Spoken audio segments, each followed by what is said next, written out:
The time has come. Happy Birthday Rock 2011 lesson is here.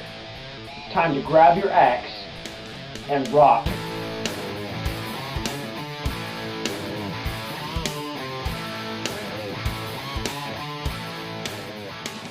In this video, we're going to go straight to the solo.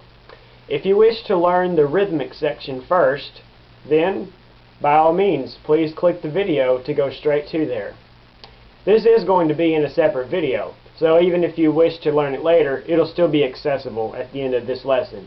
Also, there will be a separate video for tone talk.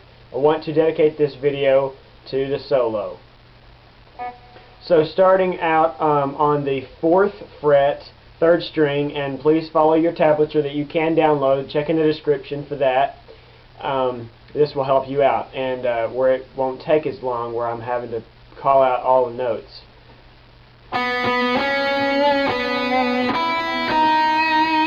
You'll notice the embellishments that I will add, not stated on the tablature, but they're just, as I said, embellishments, and you can do your own thing.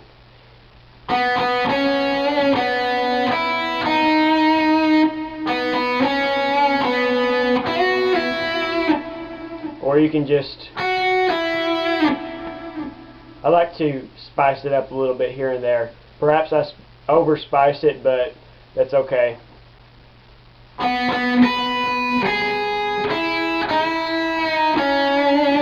That bend right there, that's just a half-step bend.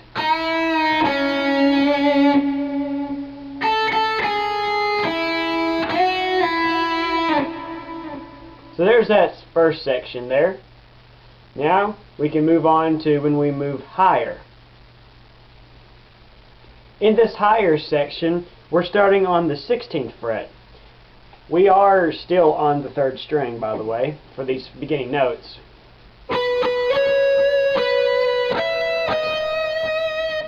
Here comes another bend.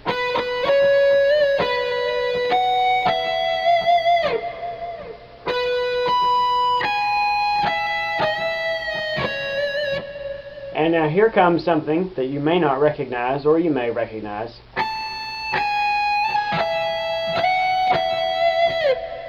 That's a hammer-on and pull-off. If you don't know, the H is hammer-on, which would be like, see, we start on the 16th fret, noted on the tablature. That's a hammer-on. You don't actually pick, you do that with your finger. And you'll want to, make it strong as you can, and that takes time if you haven't built up your finger strength. So don't feel bad if you can't do it yet. And that pull off, you'll want to pull off in more of a either downward or upward motion, whichever you want to do. I prefer down. And what I mean by that is, you're not exactly exaggerating it that much, but you just don't want to lift it off, otherwise it'll be a weak pull-off. And that enables you to do that. Anyway, that concludes this section right here.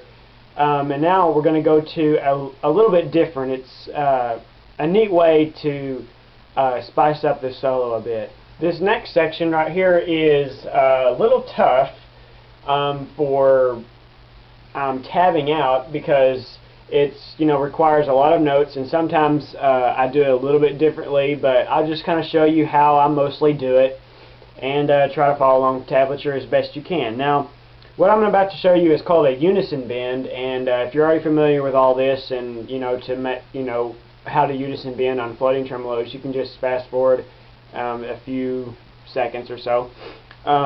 Quickly, just to tell you, in case you don't know, okay, so I have a floating tremolo system, and what that means is that the strings are keeping the tension on the bridge, and so this means that if you strike a string and bend another string, they're all going to go out, and I'll show you. Okay, I'm going to strike the 1st string and bend the 2nd string, and it's not going to be touched. Okay, it's not going to be. It's going to be this right here. I'm not even touching it. Notice how it went down. So you'll want to try to compensate for this string bending and stuff, because whenever I bent the string, this whole trim system went down like that because I'm pulling on it, obviously. So if you have a normal bridge, just bend this one string right here. But if you have a floating tremolo system, you'll want to bend just a little bit on the other string the other string, for instance, like the 12th right here. What I'm going to have to do is I'm going to have to bend it up just a little bit more to go along with this 15th fret. But not a whole lot, or else it will still go out of tune. And now we go to the 14th fret, and this is just one string that you're bending. And now you're going to be tapping on the 17th fret.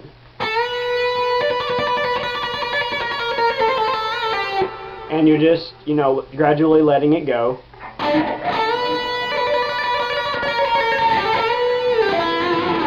So you just kind of pull off of that.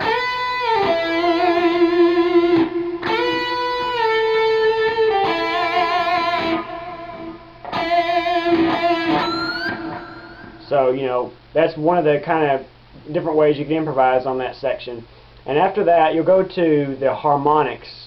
The harmonics, I also do this a little bit different sometimes, but what I did on the record, the studio version, is how I tabbed it out. So how I tabbed it out was harmonic. You just lightly, rest your finger on the string. So this note right here, that's the second string. That's the first string. So it's like,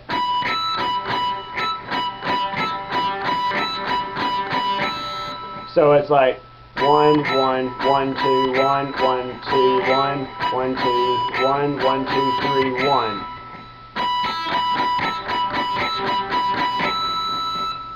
So up to speed is something like this.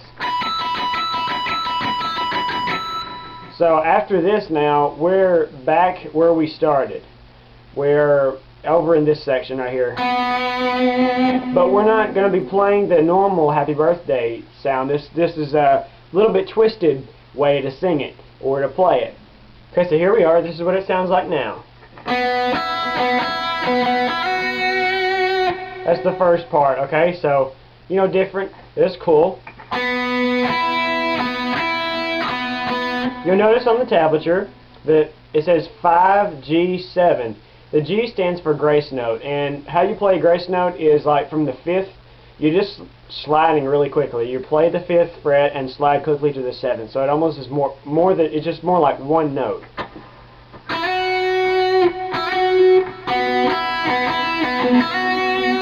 The reason I tabbed it out on this way is because I wanted to emphasize that this is, how it should be played, to give it a different feel. And I also wanted to introduce you to grace notes if you'd never heard of them before. Now we've been doing a lot of half-step bends, but now this is a whole step. Find the same note on the 9th fret. And what you'll notice here, this is kind of hard to tab out, so this is how I tabbed it out. 7B, the bend, and then you play, while it's still bending, play the 7th fret on the first string. And then you see 7 pre-bend release. So it's like you already were bending, it's a pre-bend, and then you release it. So it's like. And you might also, if you have a floating tremolo, as discussed before, you might also have to bend it up just a little bit. Well, you will actually. To get closer to the note, if you prefer. So you'll play the short 5. Then you'll go to here. And it's an interesting, voicing. Just follow along on the tablature.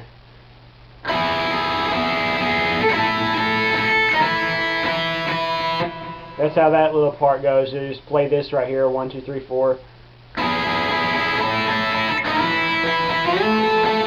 And then just slide up here. And then this is another section that could have variation to it whenever I'm playing it. I like to, just kind of play whatever comes to mind. And but this is supposed to be what I played on the studio version.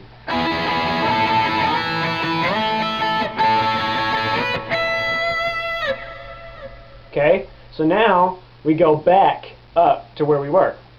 Okay, so here we go, back on the 16th fret, just like before, and we're doing the same sort of pattern as before. You know, doing the.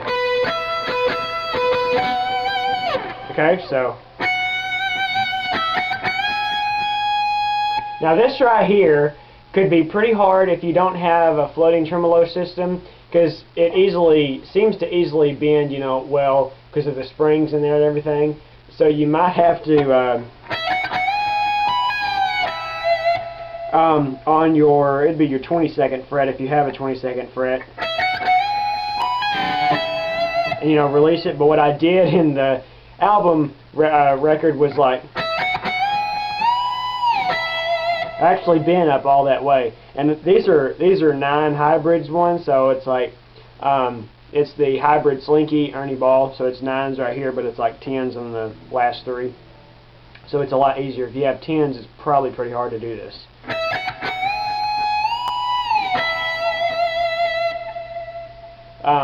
So yeah, I don't have any pain right there. It just you know, scary because you might break a string one of these days. So again, this little section.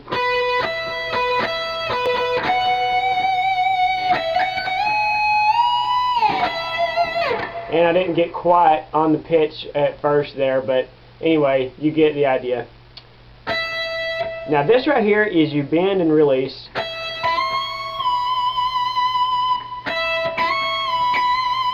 That's about how I usually play it.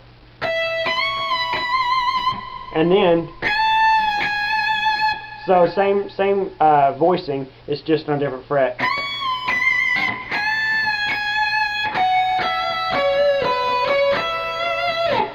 And I really like that part.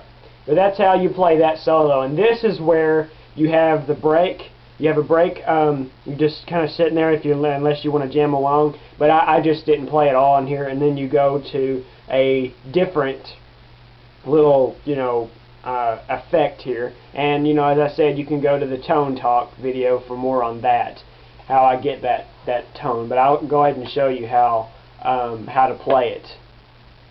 So I've got the tremolo and the phaser effect on here, on top of that delay, so it's kind of pretty cool.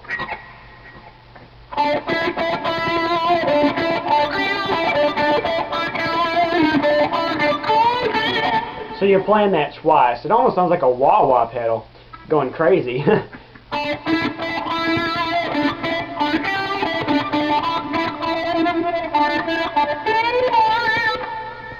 So as I said, you play through that twice, and it's pretty straightforward, not real hard thing to play. It's just a little bitty, you know, feel that I put in there. I was like, yeah, I'll just do something really simple here. Now you have a key change. It goes to F major. We were in E major, by the way. So now we just go up a half step. So everything that you learned, same sort of patterns, just on different frets. So it might get a little bit, you know, have to get used to that as well. So now we do this harmonic here. It's this wild squeal. You can actually hit the exact same one on the 9th fret. Just depends on which one's easiest for you to hit. Okay, so after that, as I said, we're in F major now. So now we're on the 5th fret.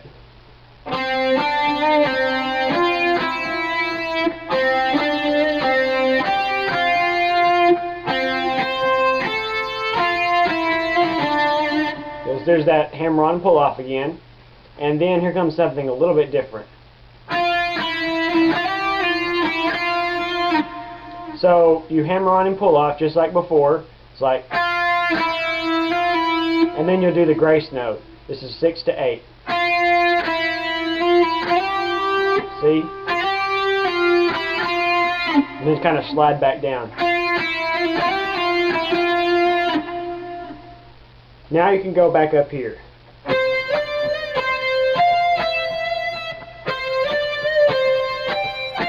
And then you'll want to sort of cut that off just a little bit so you can do this right here. Now these right here, 17, 18, 20, those are triplets.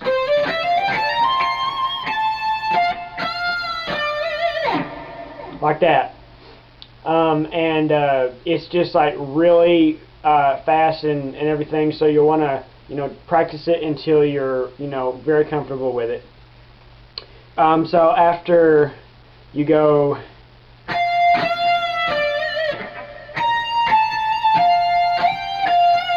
that's the last section, of that, and it's just like, we've played before.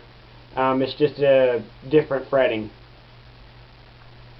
This other right here, this part is pretty hard to tab because there's a lot of notes going on here, and I do it different a lot. But this is basically what it can sound like. You're on the 13th fret and the 16th fret, so it's first string, second string, respectively. So it's another unison bend. So you got notes in between these.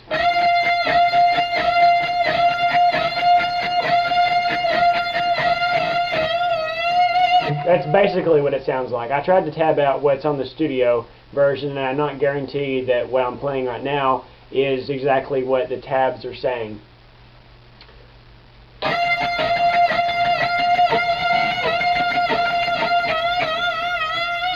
That's, basically what it will sound like. That bend, release, bend is just, go crazy with it. Your bend, release, bend, release.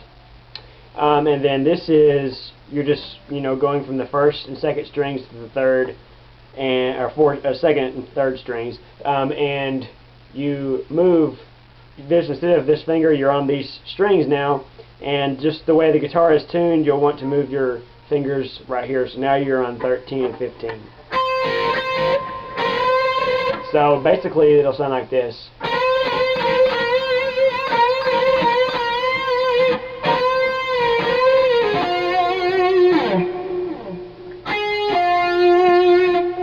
And so that's, real bluesy like. And now that's what's on my tablature, and you actually finish that out if you're recording it, studio version.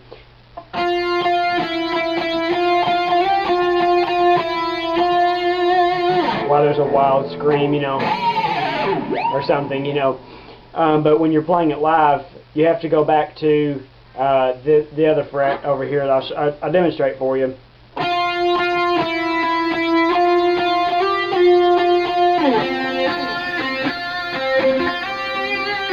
So they overlap each other. So you got to do something if you're playing it live. So here is this other part explained, what we were just playing. Just so the same sort of melody as before. Then we revisit that little lick there. So then after that you'll play a short 6, and then like before, but this is more of the harmony section.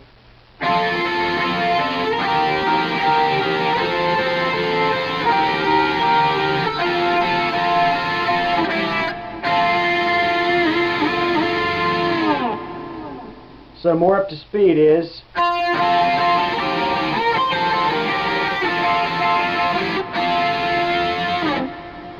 then now we're switching from low to high ends on the neck, and then and makes the listener sound they say, hey, that's even different, so it's like.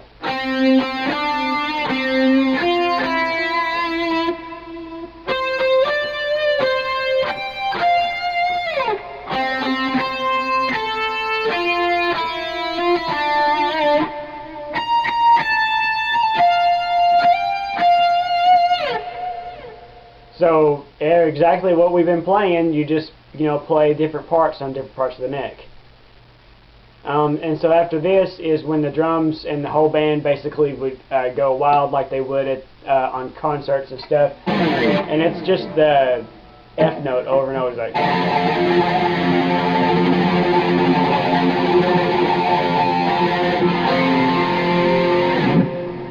And improvise maybe while the backing track's doing that. Maybe you want to shred or something. I can't shred, so that's what I do. Is like, and actually on the record, I actually changed the pickup selection, so it's actually splitting this humbucker and using this single coil here, coils here, so it's like 2 single coils.